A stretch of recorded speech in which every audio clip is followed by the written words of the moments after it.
多謝莫校長。嗱，我希望同學你更忙都好啊，你俾5至10分鐘我嚇，我想講一啲對你有幫助嘅嘢嚇，我想回應一下等頭先你哋講嘅嘢，我想啟發一下你哋。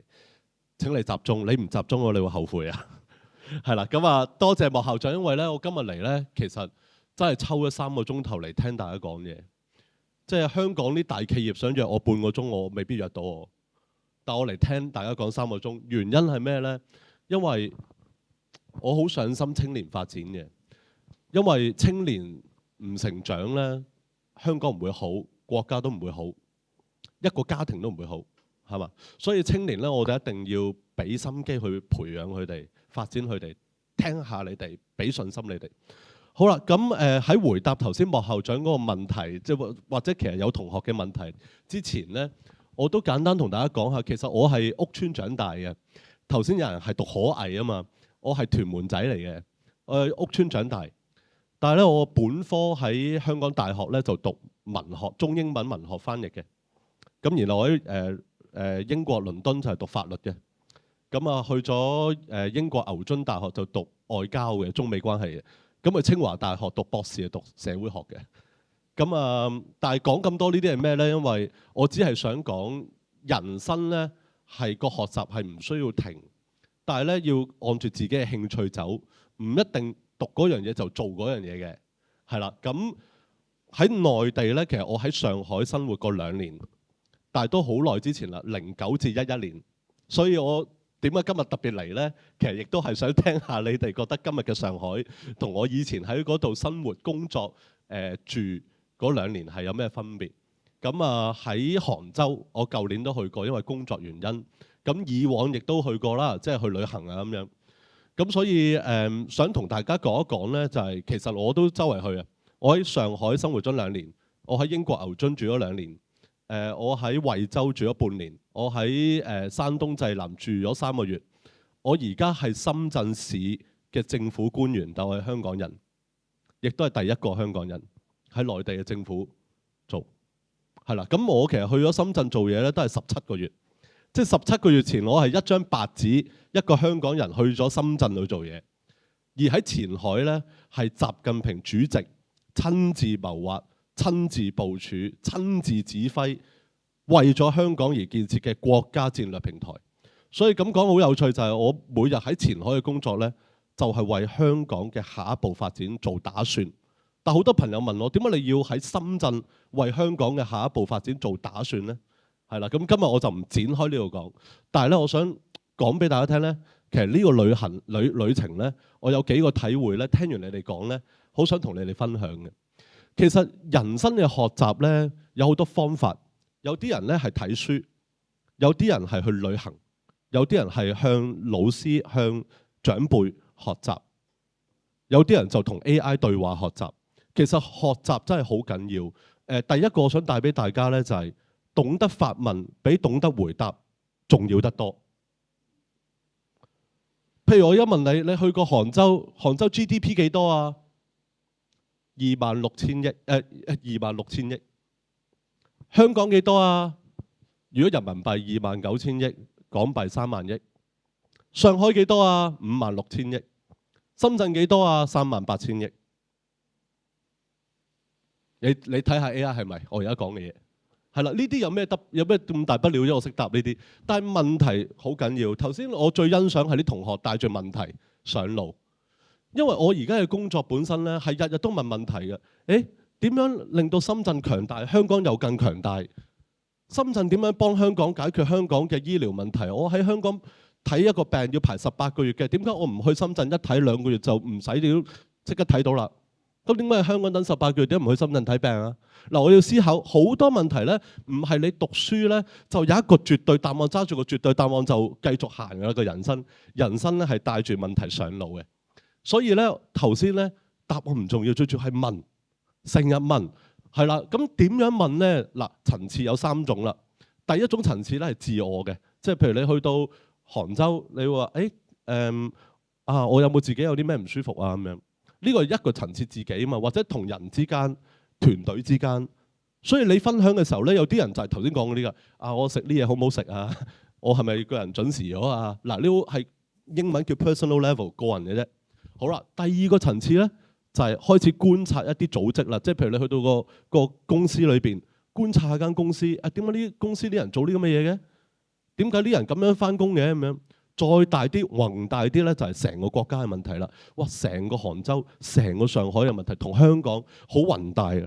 其實人咧嗰種學習咧係由自己啦，到一個組織啦、一個小團隊啦、一個小社會啦，到成個國家啦，都係要睇嘅。但係咧，你有冇背景？有冇一定嘅知識背景咧？好緊要啊！譬如你頭先講嗰個西湖咧，我同大家分享我諗起啲咩異象咧。我唔知點解每次去西湖都落雨嘅，係啦，我都係啊，即係每次都落雨嘅。我喺嗰度諗起邊個？我諗起蘇東坡。嗱，我唔知大家嗰日去有冇見到條橋叫蘇堤嗰條橋喺西湖，有冇咁嘅機會？蘇東坡咧就有一首詞啦，即係叫《定風波》，我好中意。莫聽穿林打葉聲，何妨吟笑且隨行。竹杖芒鞋輕勝馬，誰怕？一蓑煙雨任平生。佢講啲咩咧？就話一個人好似戴住個草帽咁，落雨，即係一蓑煙雨任平生咩？不停落雨唔緊要嘅，戴住頂帽，穿個草衣就係繼續前行。其實咧呢個定風波咧就唔係喺杭州寫嘅，係喺佢被人貶咗去黃州，但係佢係杭州當時嘅官，所以你喺杭州見到嗰條橋就係佢起嚟嘅當時。但係咧，佢就係喺杭州領咗一種人生，就無論俾啲風雨點樣，也無風雨也無情，即係點樣打你個人都打唔低你嘅。我好中意呢種 spirit 嘅。咁我每次去到杭州咁啱都係落雨，我係諗起當時呢個蘇東坡呢個意象。好啦，但係對於你嚟講，可能你冇讀過定風波，你冇讀過歷史，你就係冇辦法觸景生情。你就係睇到啲好表面嘅嘢啊，當日落雨個濕滴滴啊，幾，但你 connect 唔到，係嘛？所以咧讀萬卷書同萬里路係要結合，你要睇書，你先好似啱啱行到去，你先領唔到我頭先講嘅嘢。好啦，但係去到杭州咧，除咗西湖咧，你哋都見到高科技，最領先嘅科技，陸小龍點解喺嗰度？嗱，大家即係要聽下我分享，好簡單啦，就係話。其實咧有4條鏈咧，我哋國家叫4條鏈條，好緊要啊！一個叫產業鏈，一個叫資金鏈，一個叫創新鏈，一個叫人才鏈。呢4條鏈，我哋而家國家做嘢咧，成日都話咧，你做任何大事，你諗好呢4樣嘢先。錢喺邊度嚟？錢嗰條鏈喺邊度嚟？人才喺邊度嚟？個產業板塊點樣嚟？創新嘅動能點樣嚟？杭州有陸小龍，就係呢4樣嘢都有。咁佢個源頭點解杭州會有呢？就係源自於阿里巴巴呢間公司出現。喺1999年，馬雲創辦阿里巴巴，佢哋叫18羅漢，有18個無名氏。你記住，當年嘅馬雲連去 KFC 考個崗位都唔請佢嘅，去肯德基度做嘢唔請佢嘅馬雲。但係講緊1999年，18羅漢咧就喺杭州呢個地方咧，係一個你上 YouTube 你揾翻條片啊，18個人喺一個好似好破爛嘅地方，唉，我哋要努力創業，我哋要成為世界最強，冇人信呢班人嘅，就係喺杭州出嚟，係冇幾耐之前1999年。你如果睇阿里巴巴嘅古仔咧，當時去到2000年頭咧，一啲杭州大學嘅畢業生就考呢個阿里巴巴入職啊。最後阿爸阿媽翻問佢哋：阿仔，你去邊間公司做嘢？阿里巴巴咩嚟㗎？神燈啊！你知唔知呢個古仔講笑？你知唔知係杭州啲人鬧啲仔女？你去乜嘢阿里巴巴咩嚟㗎呢啲？但係試問又有人點會知道呢個阿里巴巴由1999年唔需要20年嘅時間已經成為世界最強呢？所以杭州人呢，係有一種咁樣嘅 DNA， 就係咩呢？今時今日杭州嘅父母全部都覺得自己啲仔女係要做馬雲呢啲嘅，即係咩意思啊？叻仔不打工，叻仔就創業，叻仔係將份工創造俾自己嘅，冇咁叻嗰啲就去見工。嗱，呢個就係個社會嘅底氣。所以咧，出現咗阿里巴巴之後咧，你而家同杭州啲人傾偈咧，個個都係諗緊我要整份工俾我自己，我唔係去揾工，我去整份工俾我自己。所以點解一下子我哋出咗6間呢啲嘢呢？就係話佢本身啲人佢就已經有呢個意念，屋企嘅父母又支持呢啲意念，然後呢，人才聚集啦，資金點嚟呢？就係上海泵好多錢俾佢嘅，因為上海有好多資金嘅，上海有好多嗰啲基金嘅。上海人係點呢？帶住啲基金去杭州呢，就睇項目。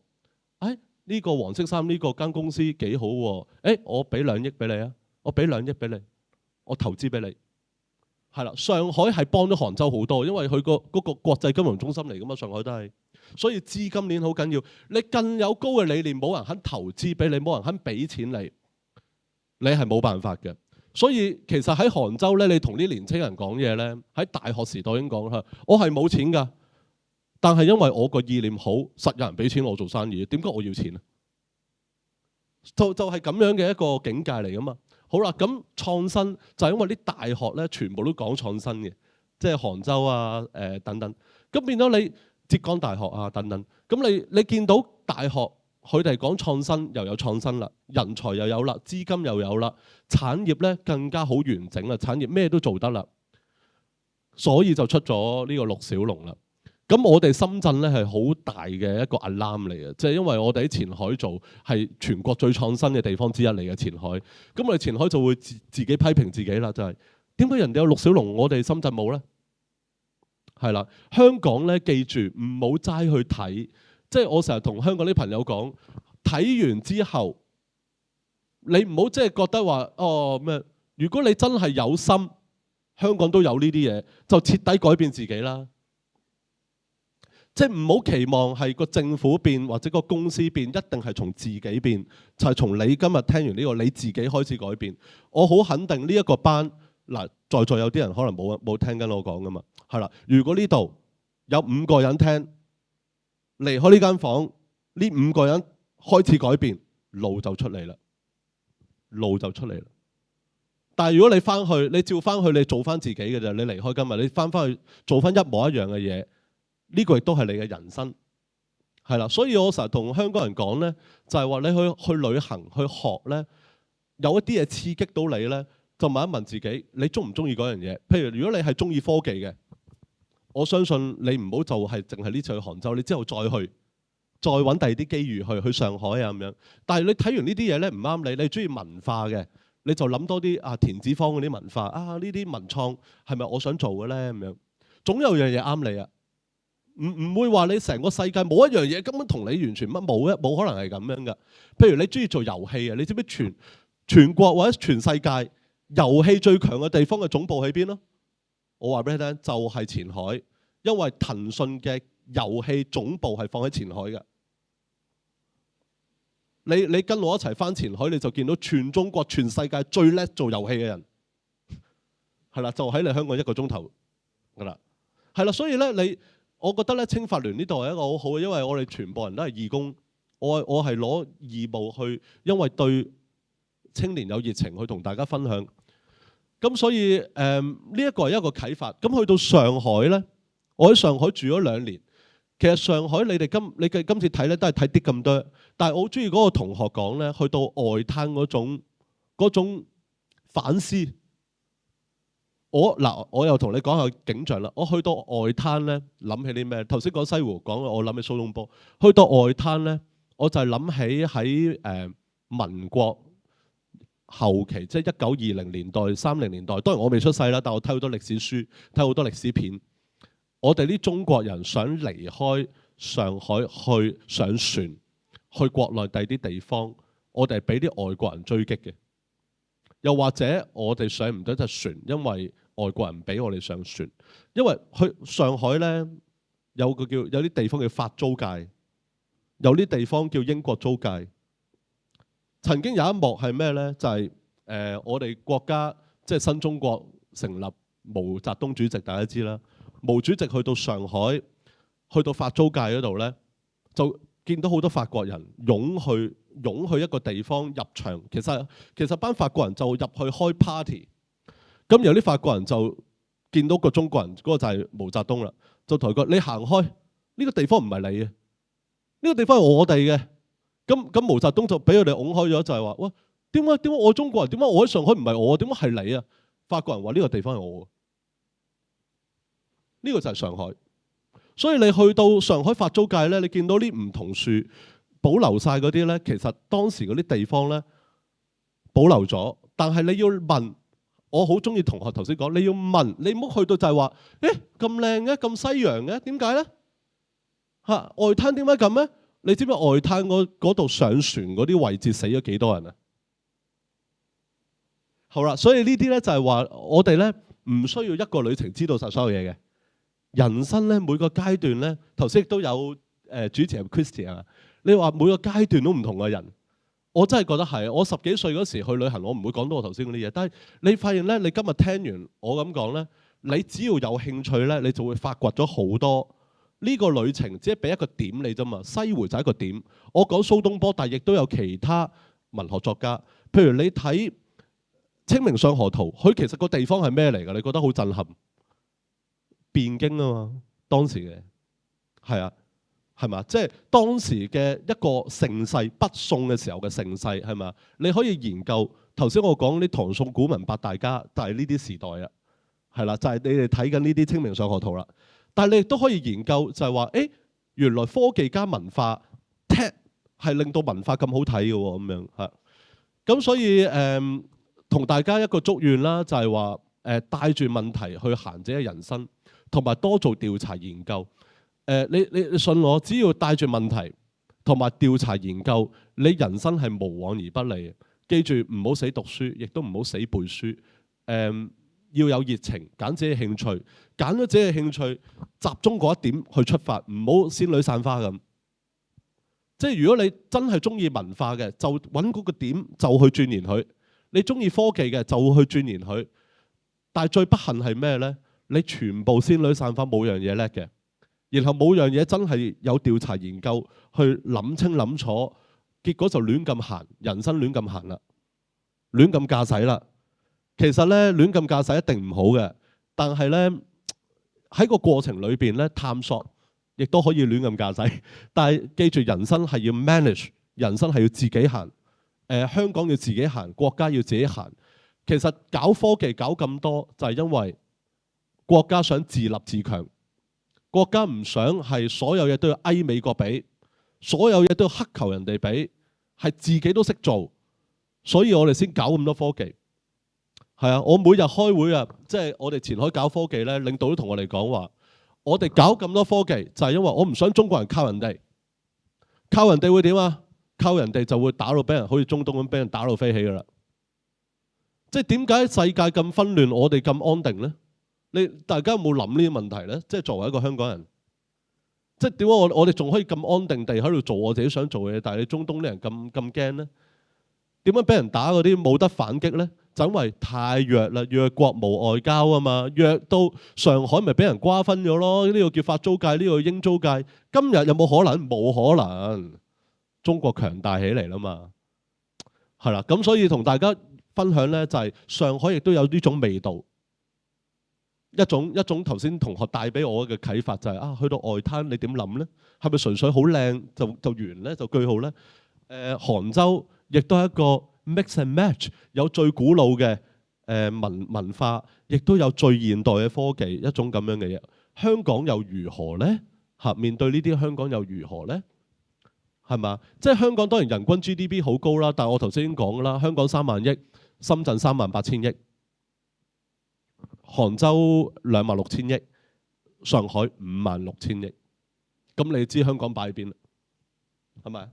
咁我哋咪要努力啊！要努力啦。好啦，咁最後為咩啊？科技搞咁多為咩啊？就係我哋科技至善，因為我哋想人生活好啲，我哋想社會運作得好啲，我哋想所有嘢都舒服啲，所以要科技。科技唔係為咗科技而科技，科技係為咗令社會、令大眾、令人民生活好啲。點解我哋要進步？就係因為我哋都想自己活得好啲，係啦。咁今日就係即係可能我講長咗，但係我真係好想啟發大家。雖然未必每個人都有機會有攞到，但係一定要記住，路係自己行嘅，按照自己個 passion， 你心中一定有道火嘅，按照你嗰道火就去行。唔怕錯啊，行嚇，千祈唔好坐喺度，唔好原地踏步，就勇敢去行，好嘛？多謝你哋。